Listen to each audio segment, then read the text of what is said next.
हिमाचल प्रदेश की एकमात्र राज्यसभा सीट पर बीजेपी के जीतने के बाद राज्य में सरकार बचाने का संकट खड़ा हो गया है। एक तरफ प्रदेश के मुख्यमंत्री सुखविंदर सिंह सुक्खू कांग्रेस के 5-6 विधायकों को अगवा होने का आरोप लगाया है। जिस तरह ये जिस तरह अभी काउंटिंग शुरू हुई है और विपक्ष के नेता काउंटिंग हॉल के पास आकर बार बार काउंटिंग ऑफिसरों को धमका रहे हैं, ये लोकतंत्र के लिए अच्छा नहीं है। अभी आपने अभी देखा कि भारतीय जनता पार्टी के नेता बार बार आके बोल रहे हैं कि वोट क्यों डालने दिया। अगर आप वोट ही नहीं डालने देंगे तो कैसे लोकतंत्र और राज्यसभा में चुनावों में वोटों की गिनती कैसे शुरू होगी। कितनी देर इन्होंने वोटों की गिनती को रोकी है। मैं भारतीय जनता पार्टी की जो हिमाचल इकाई के जो नेता है उनको कहना चाहूँगा, सब्र रखिए और इतना ज़्यादा लोगों को दबाव में मत डालिए। और जो विधायकों को लेकर सीआरपीएफ की और हरियाणा पुलिस की कॉन्वे जो लेके गई है वो 5-6 विधायकों को लेकर गए हैं।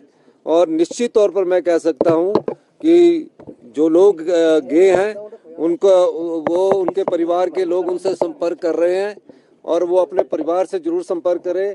और इसमें कोई घबराने की बात नहीं है। लोकतंत्र में मत पक्ष और विपक्ष दोनों रहते हैं, लेकिन विपक्ष जिस प्रकार की गुंडागर्दी हिमाचल प्रदेश में करने की कोशिश कर रहा है, हिमाचल की जनता उसको कभी स्वीकार नहीं करेगी।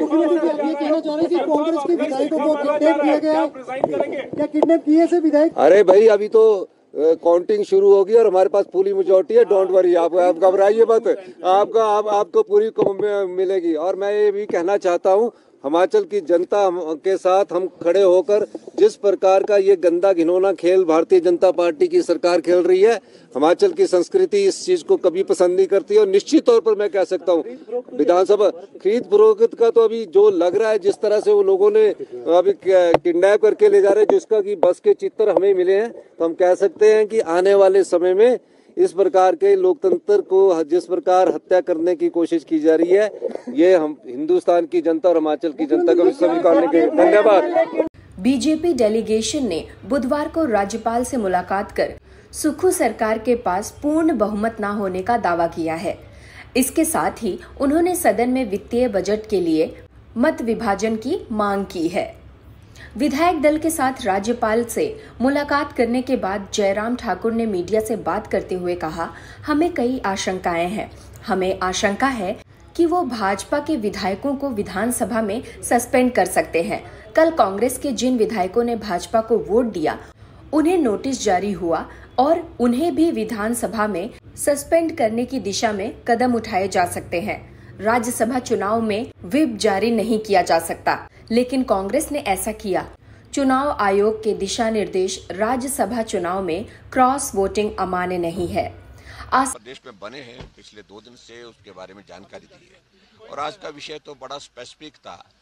बजट सत्र के दौरान जिस प्रकार की हमने मांग की है और जिस प्रकार से हमने बात की थी विधानसभा के अंदर कि जब वहाँ पर वॉइस वोट हमको कन्विंसिंग नहीं लगा, सूरत में हमने एक ही मांग की थी कि वहाँ पर डिवीजन ऑफ वोट की इजाज़त दी जाए।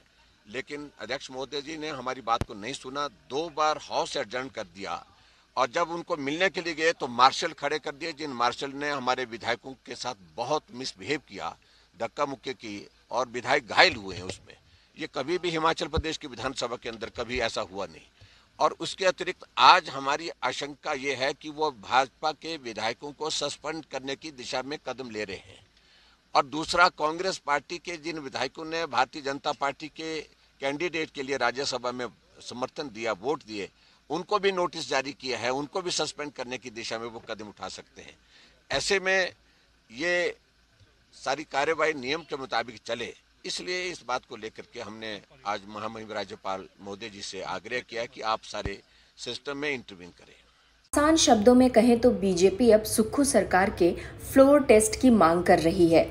शायद इसी मांग को लेकर बीजेपी ने राज्यपाल से मिल रहे हैं। राज्यपाल शिव प्रताप शुक्ला से मुलाकात पर हिमाचल प्रदेश के पूर्व सीएम जयराम ठाकुर ने कहा, हाल ही में हिमाचल प्रदेश में जो घटनाक्रम हुआ उसके राजनीतिक दृष्टिकोण से ये कहा जा सकता है कि राज्य सरकार सत्ता में रहने का नैतिक अधिकार खो चुकी है। बता दें कि हिमाचल प्रदेश के लिए अगर बजट पास नहीं हो पाया तो सुक्खू सरकार गिर जाएगी। हिमाचल प्रदेश में कांग्रेस उम्मीदवार अभिषेक मनु सिंघवी को बीजेपी के हर्ष महाजन के हाथों से करारी हार मिली है। राज्यसभा में कांग्रेस के 6 विधायकों की क्रॉस वोटिंग की वजह से पार्टी के लिए मुसीबत खड़ी हो गई है। वहीं निर्दलीय 3 विधायकों ने भी कांग्रेस का साथ नहीं दिया है। ऐसा पहली बार हुआ जब राज्यसभा चुनाव में उम्मीदवार की हार जीत का फैसला पर्ची डालकर करना पड़ा, क्योंकि दोनों ही दलों के उम्मीदवार को एक बराबर वोट मिले थे। पर्ची डालने के बाद भी कांग्रेस हार गई और बीजेपी के हर्ष महाजन राज्यसभा चुनाव जीत गए। धन्यवाद।